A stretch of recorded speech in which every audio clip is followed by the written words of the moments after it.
ये सच्ची घटना है। क्या हुआ कि एक स्टेशन पर ट्रेन आके रुकी और उस ट्रेन में बैठने के लिए सब भागे। सबको लगता है ना कि हमको जल्दी से सीट मिल जाए, तो सीट घेरने के लिए भागे। तो उस ट्रेन में एक वयोवृद्ध व्यक्ति भी चढ़े। जब वो चढ़े तो उस हपड़ा तपड़ी में उनका जो पर्स था वो ट्रेन के फ्लोर पर, फर्श पर गिर गया। थोड़ी देर के बाद में टीटी अंदर आए तो टीटी ने देखा किसी का पर्स नीचे गिरा हुआ है। उन्होंने वो पर्स उठाया और उठा करके उन्होंने ऐसे हवा में लहरा करके दिखाया, अरे भाई ये किसी का पर्स गिर गया है, देखो किसका है, ये किसी का पर्स है क्या।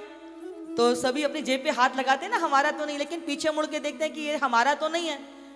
तो वो एक उस व्यक्ति ने भी देखा कि अरे ये लग तो मेरा जैसा ही रहा है, तो वो जेब पे हाथ लगाने लगा कि कहीं मेरा तो नहीं है। देखा उसके जेब में पर्स नहीं था। तुरंत उसने कहा हाथ उठा करके कि सर साहब ये पर्स मेरा है। तो वो टीटी जो था उस पर्स को खोल के देखने लगा कि शायद इसमें कोई आइडेंटिटी मिल जाए, कोई पहचान मिल जाए, आखिर ये पर्स किसका है। तो उसने पर्स को इधर उधर घुमा घुमा के देखा, उसमें कोई ऐसी आइडेंटिटी थी नहीं, किसी का कोई आधार कार्ड या पैन कार्ड कुछ था नहीं, समझ में आया नहीं। तो उसने उस व्यक्ति से कहा कि ये कैसे तय होगा कि ये जो पर्स है ये आप ही का है। तो उसने कहा क्योंकि इसमें ना भगवान श्री कृष्ण का चित्र लगा हुआ है, इसलिए ये पर्स मेरा है।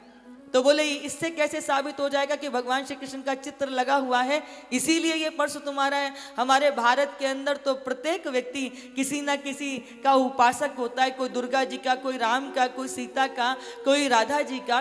कैसे साबित होगा कि ये कृष्ण जी का चित्र है तो तुम्हारा है। बोले साहब इसकी बहुत लंबी कहानी है। तो वो व्यक्ति कहने लगा कि जब मैं 10th क्लास में मैंने फर्स्ट क्लास पास हुआ तो मेरे पिता ने मुझे उपहार में ये पर्स दिया था। उस पर्स में मैंने अपने माता पिता का फोटो लगा करके रखा और जब भी पर्स खोलता था तो उनके दर्शन मुझे हो जाते थे। थोड़ा जवान हुआ, शहर में पढ़ने के लिए आया, बालों में हाथ डालता, अपने बालों को झटकारता। बाद में मैंने उसमें से माता पिता का पर्स निकाल करके अपना फोटो लगा लिया।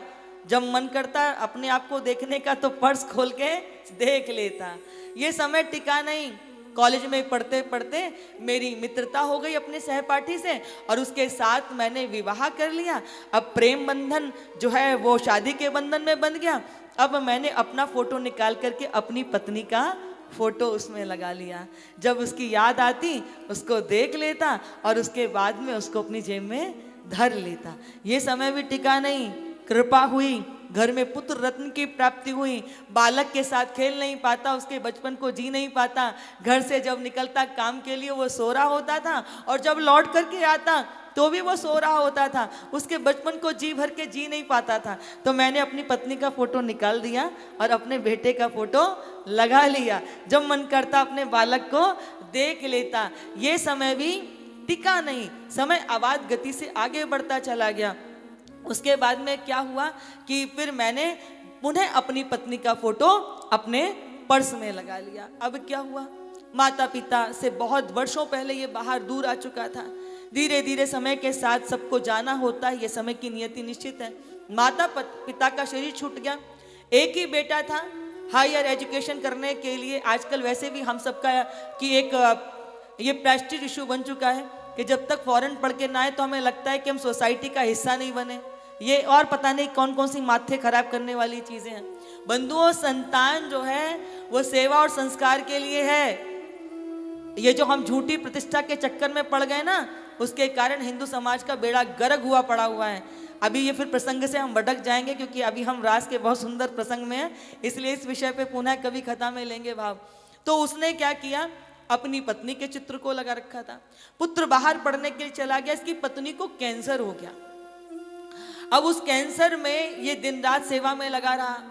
इधर ये रिटायरमेंट इसकी हो गई। पत्नी का खूब इलाज कराया परंतु पत्नी ठीक नहीं हुई।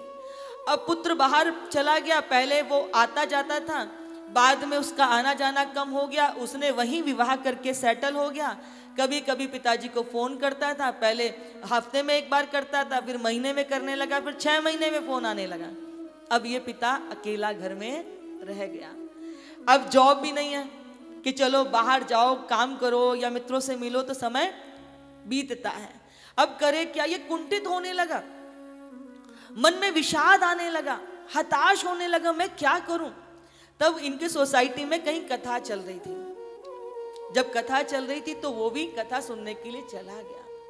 आज जब वो कथा में गया तो इसको इतना आनंद हुआ, इतना हल्का महसूस कर रहा था, क्योंकि कथा तो आनंददायिनी है और आनंद का कोई विपरीत नहीं होता। इसको इतना हर्ष हुआ, इतना आनंद हुआ कि उसको भाव पता चला कि जीवन में यदि सत्य है तो केवल परमात्मा ही है। हाँ, उसके अलावा जितना भी सब कुछ है सब छूट जाने वाला है। सारी दुनिया के संबंध शरीर से हैं, माता पिता भाई बंधु सब शरीर से हैं। आत्मा का संबंध तो केवल परमात्मा से होता है। इसको ये बात हुई तो ये क्या किया इसने, ये गया और गीता प्रेस की स्टॉल से जाकर के ये भगवान श्री कृष्ण का चित्र लेकर के आया। उसी दिन इसने अपनी पत्नी का चित्र भी पर्स से बाहर किया और ला करके कृष्ण भगवान का फोटो अपने पर्स में लगा लिया। बोले साहब तब से ये कृष्ण जी का फोटो मेरे पर्स में लगा हुआ है, ना मैं तब से दुखी हूँ ना मैं पीड़ा में हूँ, हर पल मेरा आनंद में बीतता है, क्योंकि मुझे हर पल उनके होने की प्रतीति अपने आसपास लगती है।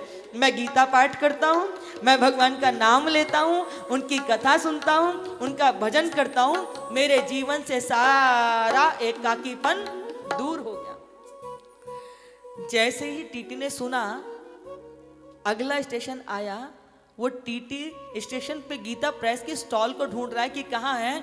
उसने भी जाकर के गीता प्रेस से फोटो लिया और लाकर के अपने पर्स में लगा लिया कि तुम जिंदगी के उस पड़ाव पर पहुंच के तुमको अकल आई, समझ आई, सत्संग मिला कि जगत का असली संबंध ठाकुर जी से है। मुझे लगता है भगवान ने आज आपको दूत बना करके मुझे ज्ञान देने के लिए भेज दिया, इसीलिए मैं समय व्यतीत नहीं करूंगा, मैं आज ही ठाकुर जी के चरणों में।